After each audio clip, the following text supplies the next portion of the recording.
你还在把鲁班当成工具人来玩吗？新赛季玩鲁班别再出吸血和破晓了。我发现大部分玩家都被一些国服鲁班误导了鲁班的玩法。鲁班作为峡谷伤害最高的射手，你们居然那样出装，我真的是服了呀！就是你们这样出装，所以才导致鲁班在对局中发育不良，导致打不出伤害，甚至还被队友嘲讽说鲁班是孤勇者。今天我就来教你们新版本鲁班的全新出装一枪黑平流，学会以后你的鲁班可以瞬间打出万伤，5杀也是轻轻松松。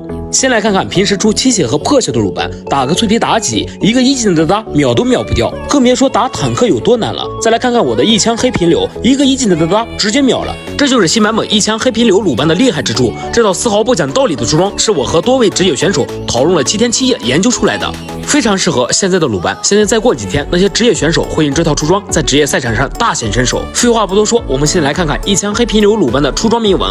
对了，兄弟们，想要游戏玩得好，自然少不了一个好的皮肤。我最近也是发现了一个有机会拿到皮肤的活动。我第一次拿到了鲁班的电玩小资，于是换小号又试了一下，结果拿到了蓝的卷罩9种。你们也想要的，现在我就来教给你们。就这么简单，这玩意儿都能看到吧？直接点进去，现在马上点左右就有机会免费获得1688皮肤，还能参与王者人生专属活动，有机会领取1到2款随机奖励，每日更新。获得物搜拼团免单，好物包邮到家。蓝色是个夺萃，绿色是个鹰眼，红色是个货源。由于一枪黑平流出装小线比较多，我已经帮你们整理好，放在底下了。喜欢鲁班的千万别错过，它绝对让你的鲁班成为敌人的噩梦。